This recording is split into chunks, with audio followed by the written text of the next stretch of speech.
하나님의 열심 6장 내 씨로 말미암아 만민이 복을 받으리니. 여호와의 사자가 하늘에서부터 두 번째 아브라함을 불러 이르시되 여호와께서 이르시기를 내가 나를 가리켜 맹세하노니 내가 이같이 행하여 내 아들 내 독자도 아끼지 아니하였은즉 내가 내게 큰 복을 주고 내 씨가 크게 번성하여 하늘의 별과 같고 바닷가의 모래와 같게 하리니 내 씨가 그 대적의 성문을 차지하리라. 또 내 씨로 말미암아 천하 만민이 복을 받으리니 이는 내가 나의 말을 준행하였음이니라 하셨다 하니라. 창세기 22장 15절에서 18절 말씀. 창세기 22장에 오면 아브라함이 이삭을 바친 사건을 만나게 됩니다. 이 사건을 접하면 이런 생각이 먼저 들 것입니다. 하나님으로부터 독자 이삭을 바치라는 명령을 받았을 때 아브라함은 어떻게 자기 아들을 바칠 수 있었을까? 대체 이 사람이 아버지 맞는가? 아니, 그도 사람인가 하는 생각입니다. 이런 의문이 생기는 것은 당연합니다. 그런데도 우리는 의아해하기보다 아브라함은 정말 남다른 믿음을 가졌구나 하고 감탄하기만 합니다. 쉽게 감탄하기에 앞서 이 사건에서 떠올려야 할 중요한 질문이 있습니다. 도대체 하나님은 어떤 분이기에 이런 이상한 요구를 하시는가? 다른 요구도 아니고 어떻게 100세에 얻은 자식을 바치라고 하시는가 하는 질문입니다. 하나님이 너무 기막힌 요구를 하시고 지나친 시험을 내셨다는 생각이 듭니다. 하지만 아무 이유 없이 이런 큰 사건이 등장하지는 않습니다. 아주 중요한 의미가 있기에 하나님이 이런 요구를 하신 것입니다. 내 씨로 말미암아. 우선 살펴볼 것은 이 사건이 있고 나서 하나님이 아브라함에게 어떤 복을 내리셨는가 하는 점입니다. 이 복은 창세기 12장에 나온 복과 다릅니다. 이 점을 염두에 둔 채 먼저 12장 1절부터 봅시다. 여호와께서 아브라함에게 이르시되 너는 너의 고향과 친척과 아버지의 집을 떠나 내가 네게 보여줄 땅으로 가라. 내가 너로 큰 민족을 이루고 네게 복을 주어 내 이름을 창대하게 하리니 너는 복이 될지라. 너를 축복하는 자에게는 내가 복을 내리고 너를 저주하는 자에게는 내가 저주하리니 땅의 모든 족속이 너로 말미암아 복을 얻을 것이라 하신지라. 창세기 12장 1절에서 3절 말씀. 이어서 22장 15절 이하를 읽어봅시다. 여호와의 사자가 하늘에서부터 두 번째 아브라함을 불러 이르시되 여호와께서 이르시기를 내가 나를 가리켜 맹세하노니 내가 이같이 행하여 내 아들 내 독자도 아끼지 아니하였은즉 내가 네게 큰 복을 주고 내 씨가 크게 번성하여 하늘의 별과 같고 바닷가의 모래와 같게 하리니 내 씨가 그 대적의 성문을 차지하리라. 또 내 씨로 말미암아 천하 만민이 복을 받으리니 이는 내가 나의 말을 준행하였음이니라 하셨다 하니라. 창세기 22장 15절에서 18절 말씀. 두 말씀이 모두 복을 언급하지만 차이점이 있습니다. 12장에는 씨에 대한 언급이 없는 반면 22장에는 씨에 대한 언급이 있습니다. 씨는 자손을 뜻하는데 이에 대한 언급이 중대한 차이를 빚어냅니다. 왜냐하면 이삭을 바친 사건은 이 씨로 말미암은 복과 관련이 있기 때문입니다.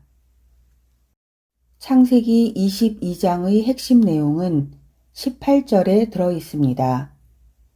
또 내 씨로 말미암아 천하 만민이 복을 받으리니 이는 내가 나의 말을 준행하였음이니라.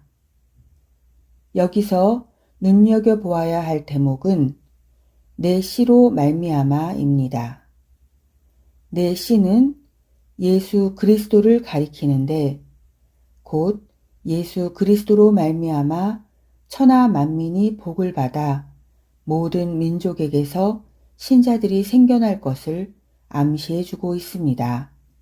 그래서 이 구절이 중요합니다. 한편 12장에는 씨에 대한 언급이 없습니다. 아브라함이 가나안을 향해 출발할 때 들은 약속은 아브라함 자신으로 말미암은 복에 대한 내용뿐이었습니다. 땅의 모든 족속이 너로 말미암아 복을 얻을 것이라.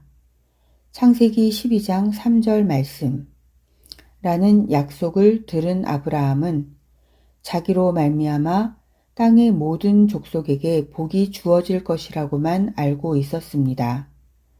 그런데 22장에 이르자 내가 내게 약속한 복은 내 씨로 말미암아 이루어진다 하는 데까지 밝혀집니다. 내 씨로 말미암아 라는 문구의 중요성은 갈라디아서에 오면 확인됩니다.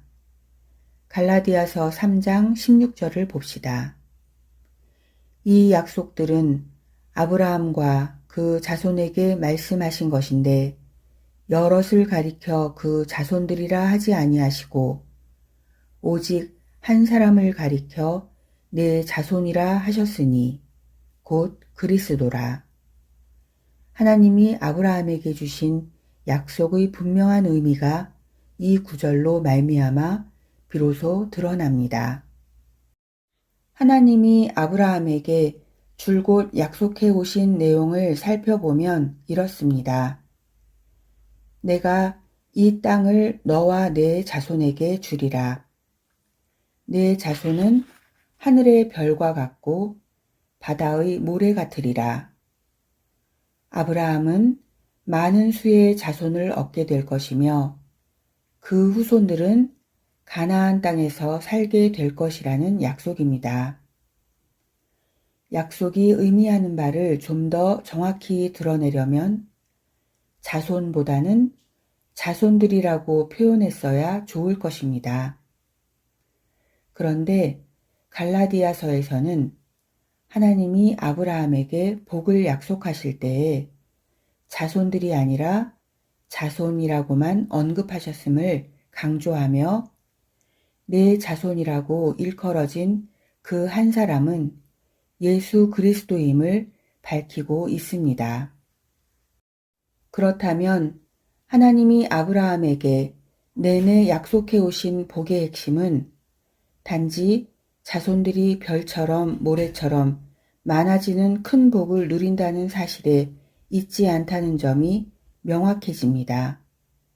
갈라디아서 3장 16절에 비추어 생각해 보면 하나님이 아브라함에게 약속하신 복의 결국은 내 씨, 곧 아브라함의 후손으로 오는 예수 그리스도로 말미암아 모든 민족이 아브라함의 후손, 곧 하나님의 자녀가 된다라는 것입니다.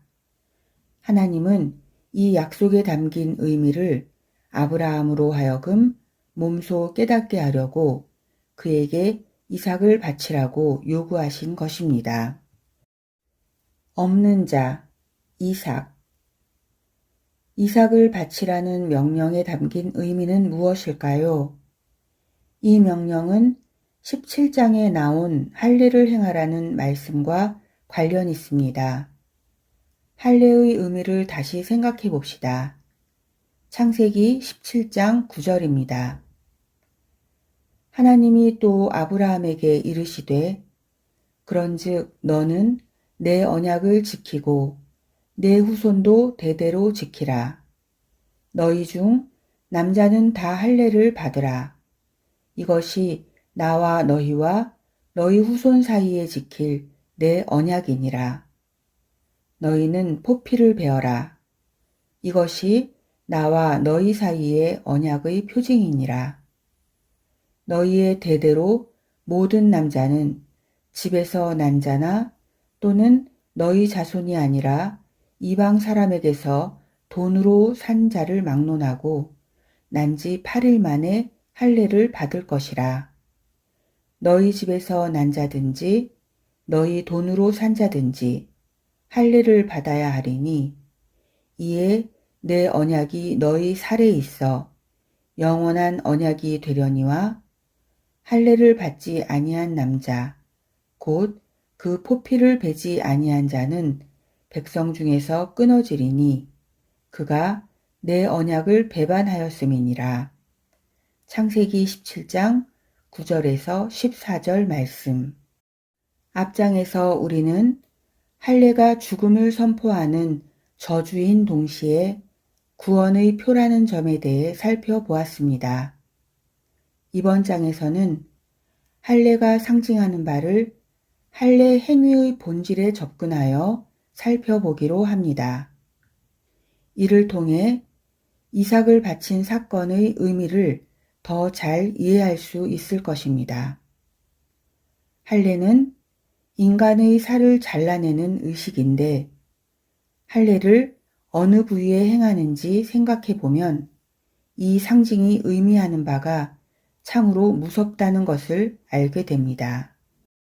할례는 현대식으로 말하면 일종의 포경 수술입니다.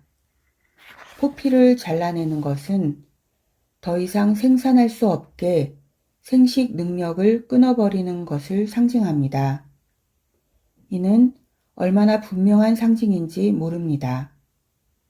여기서 우리는 하나님이 아브라함에게 할례를 명하신 이유를 짐작해 볼 수 있게 됩니다. 내 계보는 육신으로 말미암아 태어난 자들로 이어지지 않는다 라는 메시지를 할례를 통해 확인시켜 주시는 것입니다. 하나님과 그 백성의 관계는 육신으로 말미암은 관계가 아님을 가장 분명하게 상징해 주는 것이 바로 할례입니다. 예수님이 니고데모에게 말씀하셨듯 물과 성령으로 거듭난 자만이 하나님의 자녀입니다. 하나님과 그 자녀는 육신으로 맺어진 관계가 아니라는 것이 할례가 상징하는 바입니다. 할례를 받은 아브라함은 더 이상 자녀를 낳을 수 없는 자를 상징합니다. 그런 그가 이삭을 낳았습니다. 그러면 이삭은 있는 것일까요? 없는 것일까요? 이삭은 없는 자입니다. 이삭은 육신의 차원에서 아브라함의 자손이 아닌 것입니다. 여기서 우리는 하나님이 아브라함에게 너는 내 독자를 나에게 바쳐라 라고 하신 명령을 이해할 수 있습니다. 이 명령에 담긴 1차적 의미는 이삭은 내가 만든 자식이 아니다. 이삭은 내가 낳지 않았다. 그러니 이삭은 없는 자다. 라는 것입니다. 이를 아브라함에게 깨닫게 하려고 일찍이 할례를 명하신 것입니다. 이처럼 할례가 지닌 상징이 이삭을 바친 사건에서 분명히 드러납니다. 이삭은 아브라함이 낳지 않았습니다. 이삭은 하나님이 주신 자입니다. 하나님이 주신 자를 하나님이 달라고 하시는데 드리지 못할 이유가 있겠습니까? 아브라함이 자기 힘으로 이삭을 얻었다면 하나님이 이삭을 요구하셨을 때 불평과 원망이 있었을 것입니다. 하지만 이삭은 아브라함이 낳지 않았음을 할례가 분명히 말해주고 있습니다. 이삭을 낳은 것은 아브라함이 아닙니다. 그리고 이삭도 할례를 받습니다. 이삭도 후손을 낳을 수 없는 자가 된 것입니다.